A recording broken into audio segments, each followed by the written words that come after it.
Você sabia que existe um anjo tão aterrorizante que diante dele, até Satanás se curva de medo? E se eu lhe dissesse que nas páginas sagradas da Bíblia existem 4 anjos poderosos, cada um com uma missão específica no plano eterno de Deus, mas que entre eles há um tão terrível, tão assustador, que quando seu nome é pronunciado até os demônios tremem de pavor? Que esse anjo não é um demônio, mas um instrumento sagrado do Altíssimo, preparado desde o início dos tempos para cumprir algo que vai além da nossa compreensão? Prepare seu coração, porque hoje o Espírito Santo vai revelar verdades profundas sobre um dos mistérios mais assustadores e ao mesmo tempo mais esperançosos das Escrituras. Estamos falando de 4 anjos que mudaram o destino da humanidade.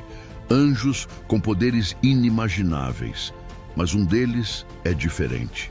Um deles carrega um poder tão devastador que representa a própria justiça e misericórdia divina trabalhando juntas. Fique comigo até o final, porque você vai descobrir não apenas quem são esses anjos misteriosos, mas qual deles é o pior de todos e como isso se conecta com sua vida e seu destino eterno.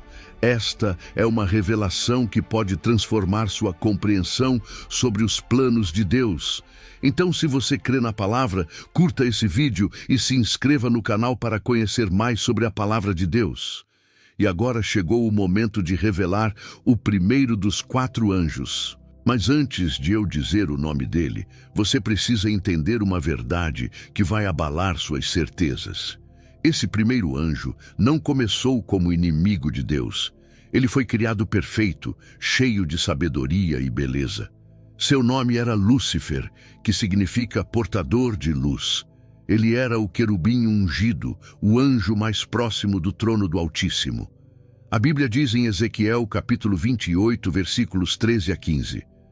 Estavas no Éden, jardim de Deus. Toda pedra preciosa era a tua cobertura. Tu eras querubim ungido para proteger e te estabeleci. No monte santo de Deus estavas. Perfeito eras nos teus caminhos, desde o dia em que foste criado, até que se achou iniquidade em ti.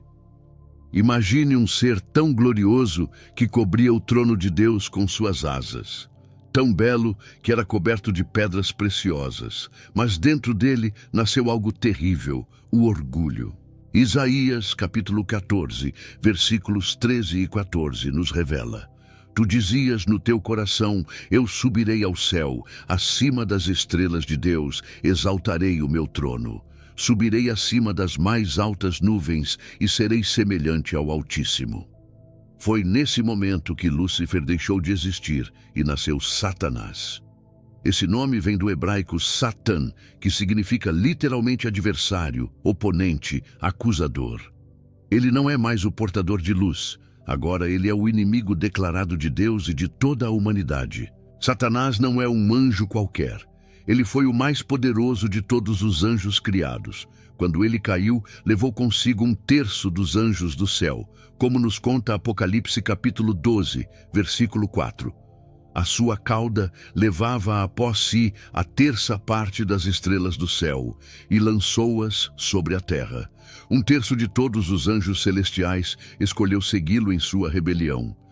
Até hoje, ele comanda legiões de demônios que trabalham dia e noite para destruir a humanidade. E qual é a missão de Satanás? 1 Pedro capítulo 5, versículo 8 diz: Sede sóbrios, vigiai, porque o diabo, vosso adversário, anda em derredor, como leão bramando, buscando a quem possa tragar.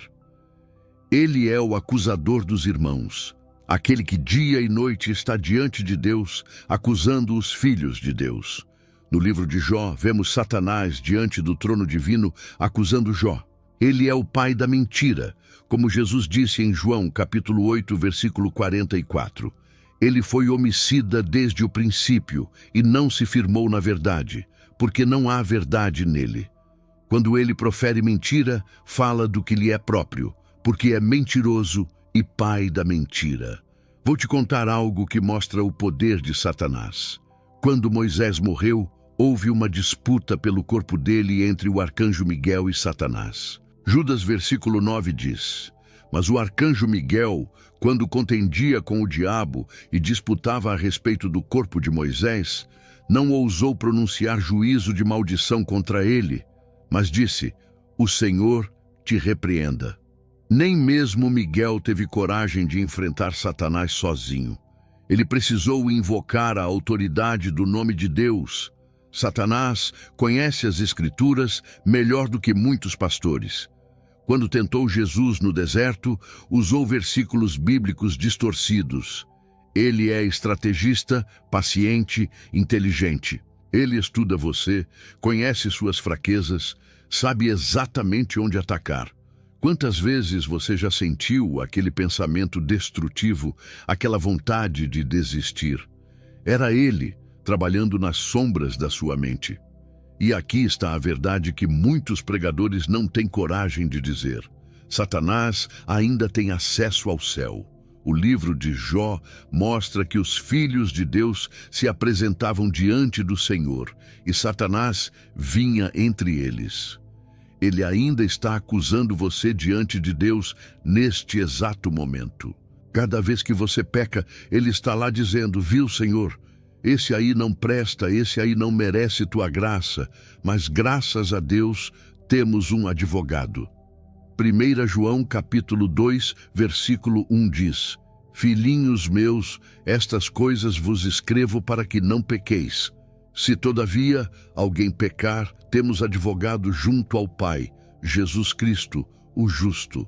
Enquanto Satanás acusa, Jesus intercede. E o sangue de Jesus fala mais alto que todas as acusações de Satanás. Agora preste atenção. Apesar de todo esse poder, apesar de ser o príncipe deste mundo, como Jesus o chamou, Satanás não é o anjo mais perigoso. Ele é poderoso sim, ele é temível sim, mas existem outros três que você precisa conhecer. E quando você descobrir quem é o pior de todos, você vai entender porque até o próprio diabo recua diante dele. Agora vamos conhecer o segundo anjo. E prepare-se, porque esse é o guerreiro mais famoso do céu. Seu nome é Miguel. E quando você entender quem ele realmente é, você vai perceber que existe uma guerra acontecendo agora mesmo por causa de você. Miguel. Esse nome em hebraico significa quem é como Deus. Não é um nome qualquer, é uma declaração de guerra. Cada vez que Miguel enfrenta as forças do mal, seu próprio nome proclama a superioridade do Altíssimo. Quem é como Deus? Ninguém. Nem Satanás, nem demônio algum se compara ao Senhor dos Exércitos. A Bíblia chama Miguel de arcanjo. Judas versículo 9 diz: Mas o arcanjo Miguel, quando contendia com o diabo e disputava a respeito do corpo de Moisés, não ousou pronunciar juízo de maldição contra ele, mas disse: O Senhor te repreenda. Arcanjo significa príncipe dos anjos, o comandante das hostes celestiais. Ele é o general do exército de Deus. E onde está Miguel agora? Ele está lutando por você. O livro de Daniel, capítulo 10, versículo 13, revela: Mas o príncipe do reino da Pérsia me resistiu 21 dias, e eis que Miguel, um dos primeiros príncipes, veio para ajudar-me, e eu fiquei ali com os reis da Pérsia. Existe uma batalha no mundo espiritual, príncipes demoníacos controlando nações inteiras, e Miguel é enviado para quebrar essas fortalezas. Daniel capítulo 12, versículo 1 revela: Naquele tempo se levantará Miguel, o grande príncipe, que se levanta pelos filhos do teu povo, e haverá tempo de angústia, qual nunca houve, desde que houve nação até aquele tempo. Mas, naquele tempo, será salvo o teu povo, todo aquele que for achado inscrito no livro. Miguel é o protetor do povo de Deus. Quando você clama, quando você ora, Miguel está na linha de frente batalhando por você.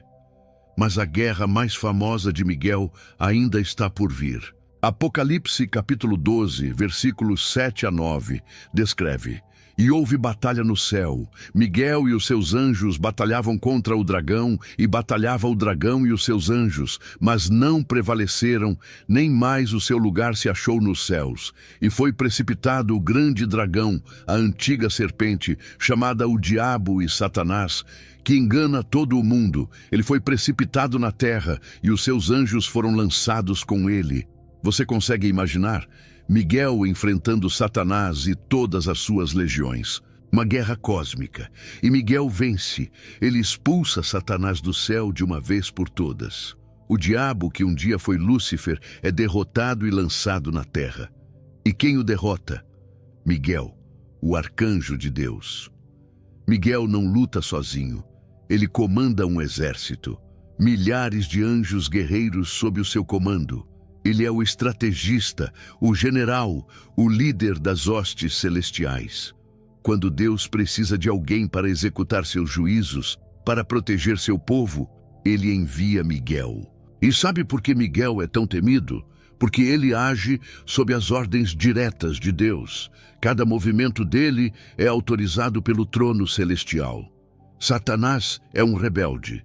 Miguel tem a autoridade do céu. Ele tem o poder de Deus operando através dele.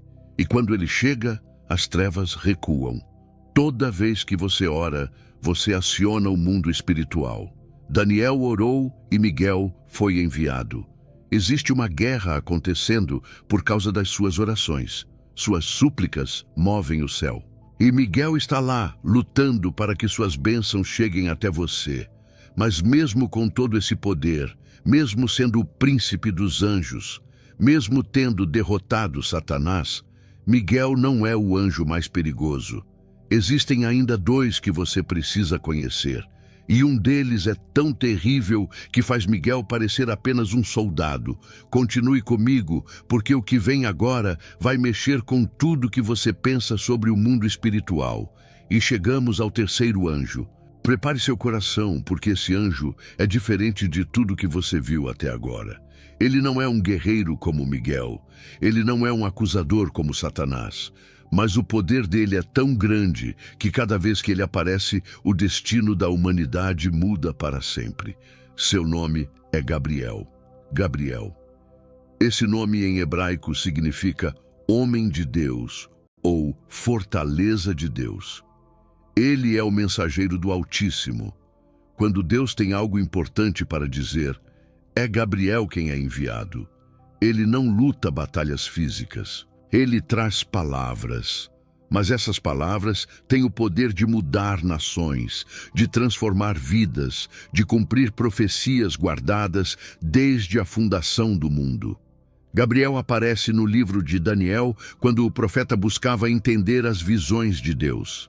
Daniel capítulo 8, versículos 15 e 16 diz: Havendo eu, Daniel, tido a visão, procurei entendê-la, e eis que se me apresentou diante uma como semelhança de homem. E ouvi uma voz de homem entre as margens do Ulai, a qual gritou e disse: Gabriel, dá a entender a este a visão. Mais tarde, Daniel capítulo 9, versículos 21 a 23. Estando eu, digo, ainda falando na oração, o homem Gabriel, que eu tinha visto na minha visão ao princípio, veio voando rapidamente e tocou-me à hora do sacrifício da tarde. Ele me instruiu e falou comigo, dizendo: Daniel, agora saí para fazer-te entender o sentido. No princípio das tuas súplicas saiu a ordem, e eu vim para te declarar, porque és muito amado. No momento em que Daniel começou a orar, Deus já havia despachado Gabriel com a resposta. No Novo Testamento, Gabriel apareceu para Zacarias.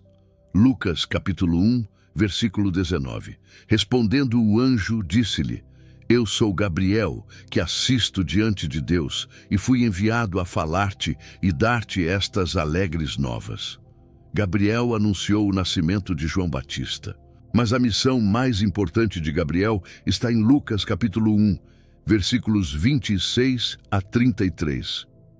E no 6º mês foi o anjo Gabriel enviado por Deus a uma cidade da Galileia, chamada Nazaré, a uma virgem desposada com um varão cujo nome era José, da casa de Davi, e o nome da virgem era Maria. E, entrando o anjo onde ela estava, disse: Salve, agraciada, o Senhor é contigo.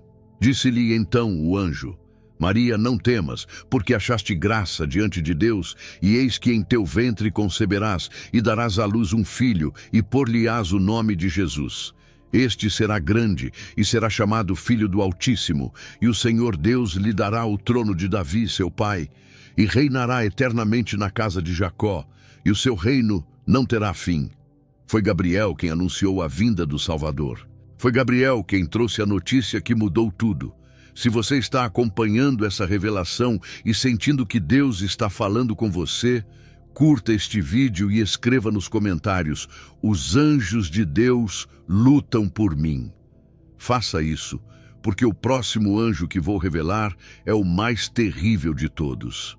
Gabriel não precisa de espada. As palavras que ele traz são mais poderosas que qualquer arma. Quando ele fala, profecias se cumprem. Uma virgem concebe. O curso da história muda. Mas mesmo com toda essa autoridade, mesmo sendo o mensageiro direto do trono de Deus, mesmo trazendo palavras que mudam a história, Gabriel não é o anjo que estamos procurando. Ainda falta um. E esse último é tão terrível, tão assustador, que até mesmo os anjos fiéis tremem quando seu nome é mencionado. Fique comigo, porque agora você vai descobrir quem é o anjo pior que o diabo. E, finalmente, chegamos ao anjo mais terrível de todos. Prepare-se, porque o que vou revelar agora vai fazer você entender o verdadeiro poder de Deus. O nome dele é Abaddon. Em grego, ele também é chamado de Apollyon. E esses dois nomes significam a mesma coisa: destruidor. Esse anjo é tão assustador que a Bíblia o descreve como o anjo do abismo. Apocalipse capítulo 9, versículos 1 a 3 diz: E o quinto anjo tocou a trombeta, e viu uma estrela que do céu caiu na terra, e foi-lhe dada a chave do poço do abismo. E abriu o poço do abismo, e subiu fumaça do poço como a fumaça de uma grande fornalha, e com a fumaça do poço escureceu-se o sol e o ar. E da fumaça vieram gafanhotos sobre a terra, e foi-lhes dado poder, como o poder que têm os escorpiões da terra. Agora preste atenção no versículo 11 do mesmo capítulo. E tinham sobre si rei, o anjo do abismo. Em hebraico era o seu nome Abaddon, e em grego Apollyon. Esse anjo é rei. Ele não é apenas um mensageiro como Gabriel. Ele não é apenas um guerreiro como Miguel. Ele é rei de um exército do abismo. Um exército de criaturas tão terríveis que, quando são soltas, os homens vão procurar a morte e não vão encontrar. Apocalipse, capítulo 9, versículos 5 e 6 continua: E foi-lhes permitido, não que os matassem, mas que por 5 meses os atormentassem. E o seu tormento era como o tormento do escorpião, quando fere o homem. E naqueles dias, os homens buscarão a morte e não a acharão, e desejarão morrer, e a morte fugirá deles. Você percebe o que está acontecendo aqui? Abaddon comanda um exército que não mata, mas atormenta. Um sofrimento tão grande que as pessoas vão querer morrer, mas não conseguirão. E quem comanda isso tudo? Abaddon, o anjo destruidor. Ele tem autoridade sobre o abismo. Ele tem poder sobre criaturas que causam tormento insuportável. Mas aqui está o que você precisa entender. Abaddon não é um demônio. Ele não é um anjo caído. Ele é um anjo de Deus. Ele serve ao Altíssimo. E quando Deus ordena, ele executa o juízo divino. Ele é o instrumento da ira de Deus. Quando o Senhor decide punir, quando chega o momento do julgamento, é Abaddon quem é enviado. Por que Satanás teme Abaddon? Porque Satanás sabe que existe um dia marcado. Um dia em que o abismo vai ser aberto. Um dia em que Abaddon vai ser solto com todo o seu poder. E nesse dia, nem mesmo o príncipe das trevas poderá escapar do julgamento de Deus. Abaddon não tem misericórdia, ele não negocia, ele não hesita. Quando Deus dá a ordem, ele simplesmente executa. Miguel luta contra Satanás, mas Abaddon está acima dessa batalha. Ele não precisa lutar. Ele já tem autoridade sobre o abismo, ele já tem o poder de atormentar. E quando chegar o momento do Apocalipse, quando as trombetas forem tocadas, Abaddon vai surgir com um exército que fará toda a terra tremer. E sabe o que é mais impressionante? Esse anjo está sob o controle total de Deus. Ele não age por conta própria, ele não se rebela, ele espera a ordem. E quando essa ordem vier, meu irmão, minha irmã, será terrível para aqueles que rejeitaram o amor de Deus. Mas agora eu preciso te dizer algo que vai trazer paz ao seu coração. Se você é filho de Deus, se você tem o nome escrito no livro da vida, Abaddon não tem autoridade sobre você. Apocalipse deixa claro que o tormento é apenas para aqueles que não têm o selo de Deus. Você está protegido pelo sangue de Jesus. Você está guardado nas mãos do Pai. Por isso, eu te pergunto agora, você tem certeza da sua salvação? Você tem certeza de que seu nome está no livro da vida? Porque o dia está chegando, o dia em que as trombetas vão soar, o dia em que Abaddon vai ser solto, e naquele dia só os salvos estarão protegidos. Essa é a verdade que poucos têm coragem de pregar. Deus é amor, sim, mas Deus também é justiça, e a justiça dele é executada por anjos como Abaddon, anjos que não conhecem piedade para com os inimigos de Deus, anjos que cumprem o juízo divino com precisão absoluta. Agora você entende por que esse é o anjo pior que o diabo? Porque o diabo é apenas um rebelde. Abaddon é o executor da vontade de Deus. O diabo será julgado. Abaddon será o instrumento desse julgamento. E naquele dia, toda a criação vai testemunhar o poder do Deus Altíssimo. Meu irmão, minha irmã, se você chegou até aqui, saiba que você é especial. Poucas pessoas têm a coragem de buscar a verdade completa. Mas você não desistiu, e isso mostra que o Espírito Santo está trabalhando no seu coração. Hoje você descobriu algo que poucos sabem. Você conheceu os 4 anjos mais poderosos da Bíblia: Satanás, o acusador caído; Miguel, o príncipe guerreiro; Gabriel, o mensageiro divino; e Abaddon, o destruidor, aquele que executa o juízo de Deus e que é mais terrível que o próprio diabo. E qual é a lição? Deus está no controle. Sempre esteve e sempre estará. Satanás pode ser poderoso, mas não é nada comparado aos anjos que servem ao Altíssimo. Quando Deus ordena, até Abaddon se levanta para executar a justiça divina. Você não precisa ter medo se você pertence a Deus. O sangue de Jesus te protege. A graça de Deus te guarda. E os anjos de Deus estão lutando por você neste exato momento. Agora eu preciso te pedir algo. Se você chegou até o final, comente aqui embaixo: eu sou protegido pelo sangue de Jesus. Essa é a sua declaração de fé. Faça isso agora. Se esse vídeo tocou o seu coração, curta e compartilhe. Inscreva-se no canal, porque aqui você encontra alimento para a sua alma. Continue buscando e crescendo na fé. E antes de você ir, eu tenho uma revelação ainda mais impactante para você. Clique agora no vídeo que está aparecendo na sua tela. O que os anjos fizeram ao verem Jesus morrer. O segredo vai te chocar. Você vai descobrir o que aconteceu no mundo espiritual no momento mais importante da história. Não perca essa revelação. Fique com Deus.